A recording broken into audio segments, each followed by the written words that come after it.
दोस्तों, ये है मेरी कहानी का पार्ट 2।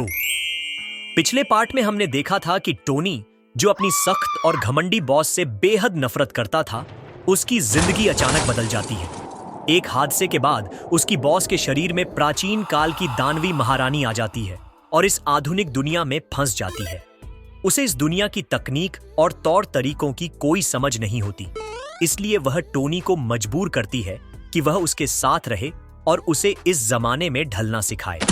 टोनी, जो उससे नफरत करता था, अनचाहे ही उसके साथ एक ही घर में रहने लगता है और फिर धीरे धीरे नफरत की जगह उनके दिलों में मोहब्बत की चिंगारी जलने लगती है। तो चलिए दोस्तों, अब बिना देर किए शुरू करते हैं कहानी का अगला हिस्सा। तो दोस्तों, अब तक हमने देखा कि टोनी और महारानी पुलिस से बचकर भाग जाते हैं और एक गजह पर पहुंचते हैं। वहां से दोनों अपने घर चले जाते हैं।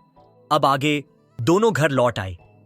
टोनी ने राहत की सांस ली कि घर पास ही था और उसने उसे अंदर बुला लिया।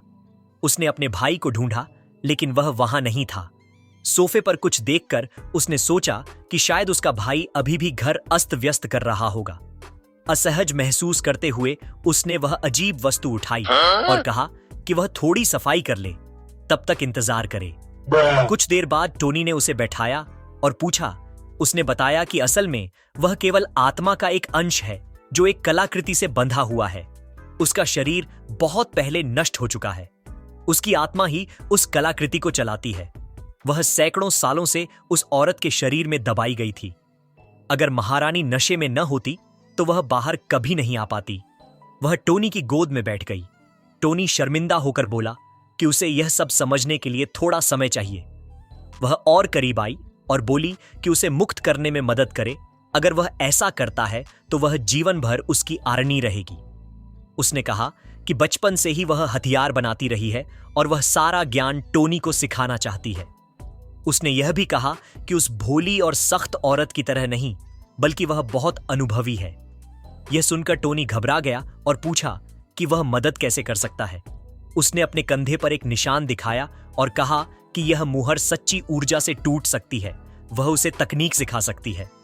उसने कहा कि भले ही पूरी तरह आजादी न मिले, लेकिन उस पर लगी बहुत सी पाबंदियां हट जाएंगी।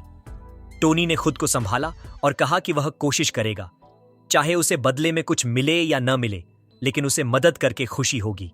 उसने कहा कि वह अपने शरीर को ढीला करे और आंखें बंद करे। टोनी ने हाथ बढ़ाया और पूछा कि क्या यही जगह है। उसने हां कहा। फिर टोनी ने वहां प्रहार किया।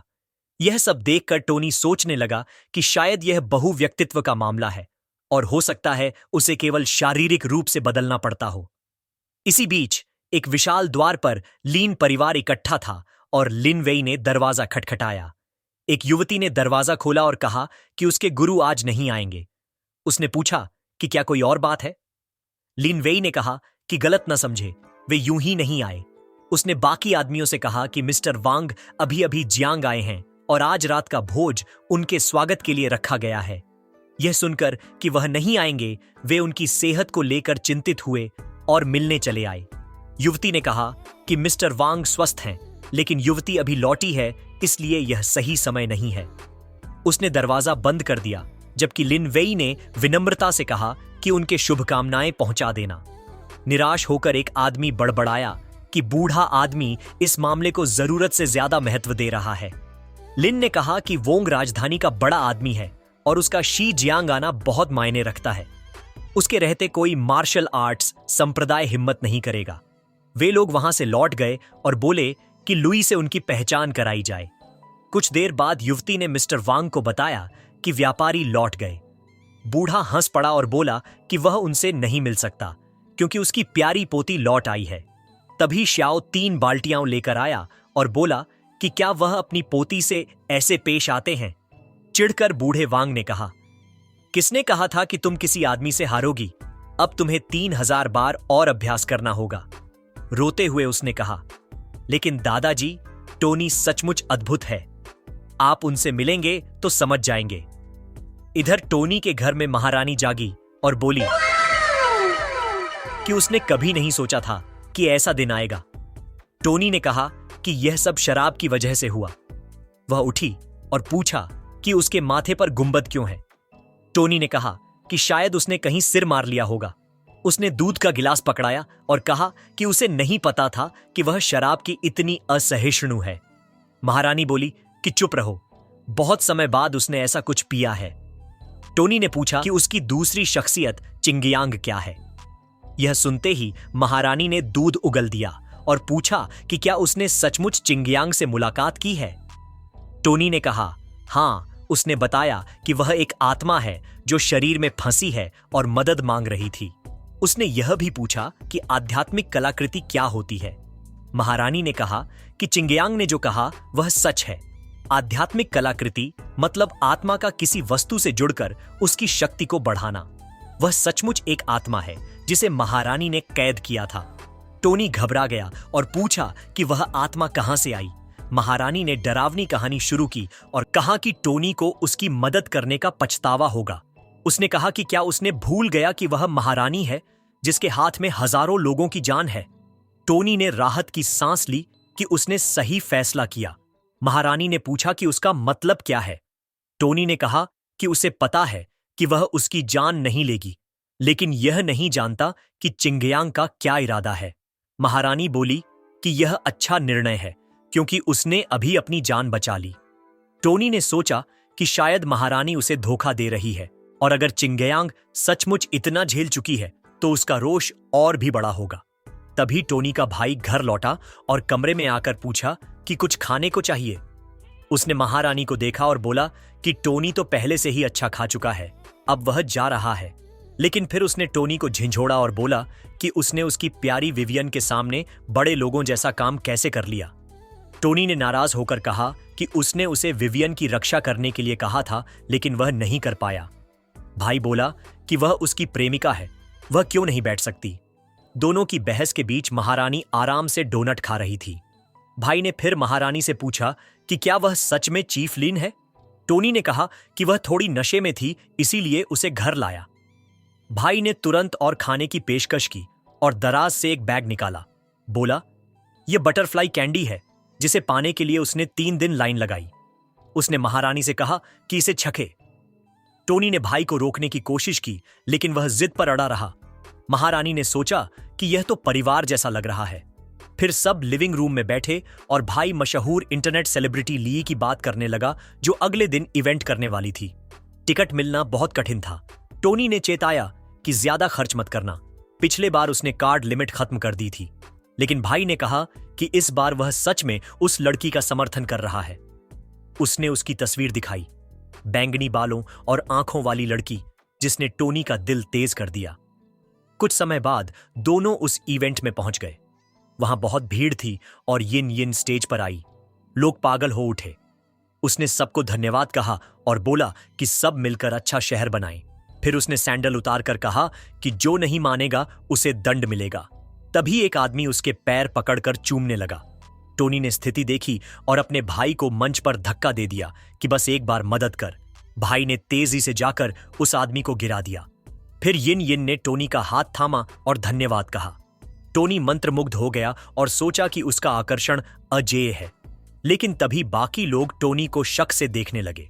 उसने कहा कि यह गलत फहमी है, लेकिन यिन यिन ने शैतानी मुस्कान के साथ पूछा कि क्या उसे पता था कि उसका एक हाथ मिलाना इतना भारी पड़ सकता है।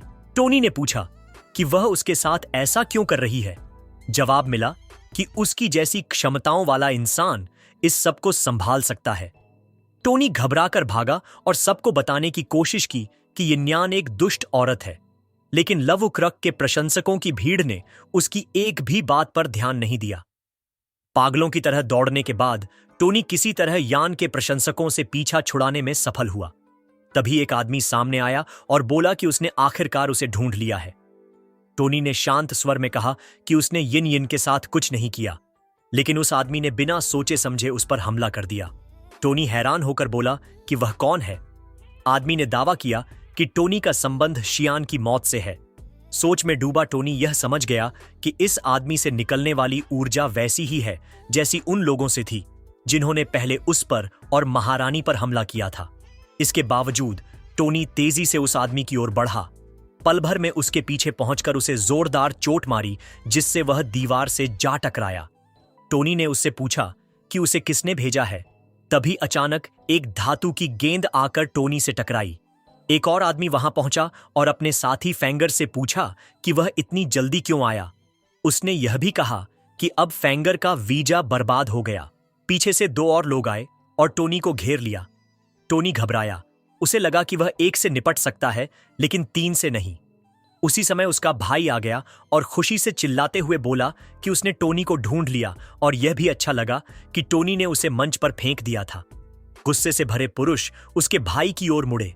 भाई ने सोचा कि क्या वह गलत समय पर आया है। उनमें से एक ने कहा, नहीं, तुम बिल्कुल सही समय पर आए हो।